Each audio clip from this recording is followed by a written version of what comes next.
көрүүчүлөрү биз мына финансовый рынокто көзөмөлдөө жана жөнгө салуу кызматынын алдында турабыз.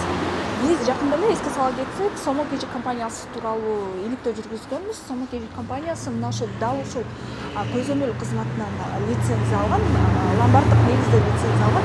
Бирок иликтөөдөн биз алар ломбардка кириштүү эч кандай иш кылбарын айтылган болчу. Үстөк пайыздар 600%га чейинки өсүп кетерин көрсөтүп бергенбиз.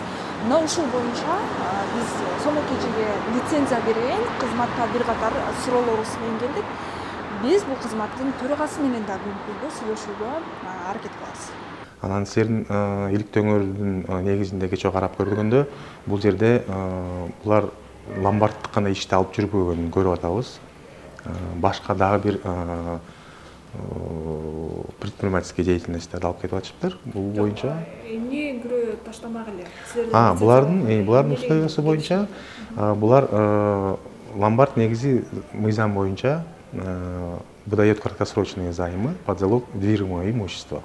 Булар движимое имуществого насыя беребиз деп, займ беребиз деп алышкан. Бул эмнени алып келишет? Движимое имущество. Бунун ичинде алтын, техника, акча каражаттары жана баалуу кагаздар ар кандай баалуулукту.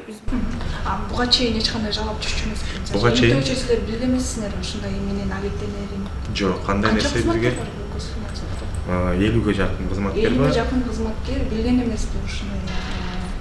Силерден лицензия алган, силердин жоопкерчилиги астындагы ишкер. Андай кечирип коесуз, андай арыздар бизге түшкөн эмес буга чейин. Силердин гос органга бөлкө чыгат да. Ошондой болуп атат. Кечээ сиздердин иликтөөлөрдү көргөндөн кийин биз дагы аябай бул жерден ыкчам чогулуш өткөрүп, эмне себептен мындай компания биздин атыбыздын, биздин лицензияны жамынып алып, башка дагы финансылык иштерди аткарып атат деген чогулушта сөз көтөрүлдү. Эми негизи баарын иликтөө бүткөндөн кийин, пландык эмес проверка бүткөндөн кийин баарына жооптор кайтылат деп ишенем. Элдер үстөксүз ушунчалык 600%га чейин көтөрүлүп кетет экен жылдык маянасы деп. Ал боюнча бул ломбарддык ишке туура келбейт. Мен бир айтып кетчү нерсе бар. Сомо компаниясы бир гана өзүнүн центральный офисинде регистрацияланган.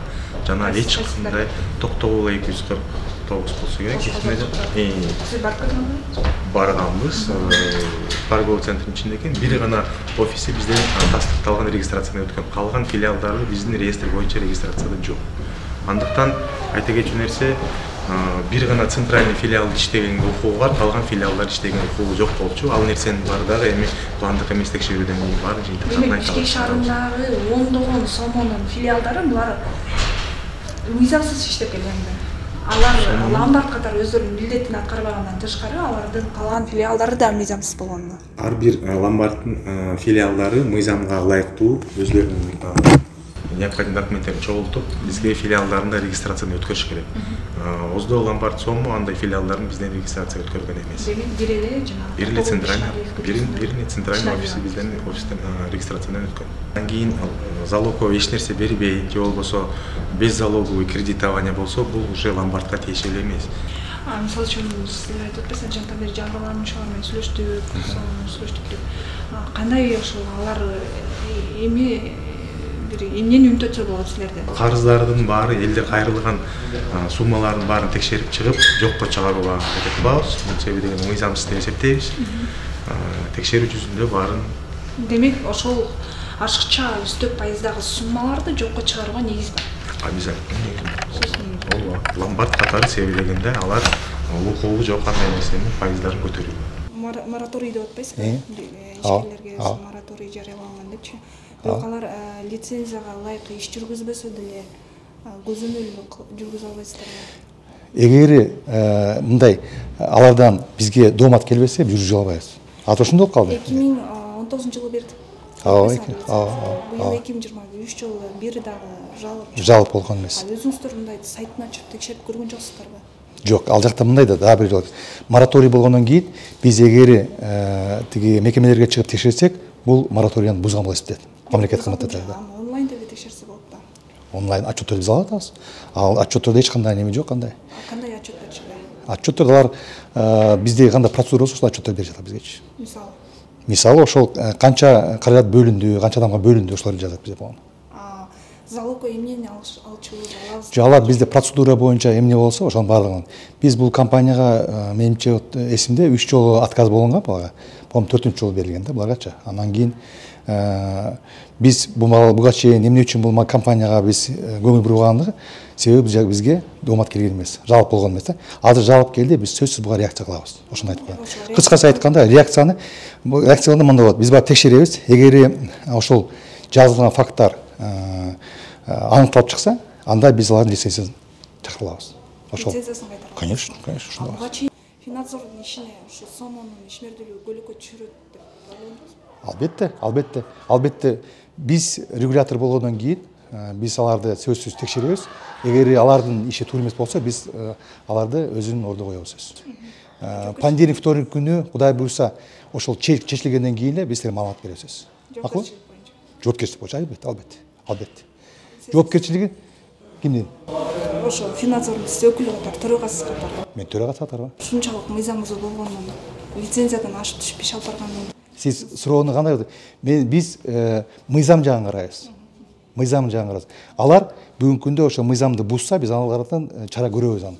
Аларга өкүм чыгаруу бул биздин немеге кирбейт. Биз мыйзам чыгарып жаткан жатабыз. Макул? Буга чейин биздин кызматкериңиз ошо интервьюдан көрсөңүз керек эле. Залогко эмне таштайт деп айтса, айтты эле, алар адамдар счеттогу акчасын залогко таштап, анан карызга акча алат деп айтты эле да. Сиз бул боюнча өзүңүздүн кабарыңыз бар? Ал жерде документтер боюнча счеттогу акча жарандар займ алам деген жарандар счеттогу акчасын залог катары коюп, анан займ алышат. Бул мыйзамда кандай мындай жазылса, значит ошол мыйзам негизинде ошо биз берген лицензия. Эгер ал лицензия жазылбаса, бизде мындай болот. Эгерде мыйзамда жазылган да жок, жазылбаган да жок. Но баягы принцип мындай да. То, что не разрешено, то разрешено деп коет. Ошондой болуп калат да. Ошон үчүн кандашым мыйзам иретинде лицензия берилген, аны текшерип алса деле болот. Кийин биз буну көз өңгө алабыз. Премьер-министрдин дагы деңгээлине бул бүгүнкү күндө чыгып атат. Кудай буйрса анча. Кабинеттин төрагасы сизди иштен кетип, отставкага кетти, сомо боюнча кетесизби? Эгер мен ошол жерде моральный ответственность болсо кетем, эч нерсе жок аяктачы. Эгер ошондой болсо, аныкталса. А бул деген биздин ломбардтардын иши. Алар өзү мыйзам бузуп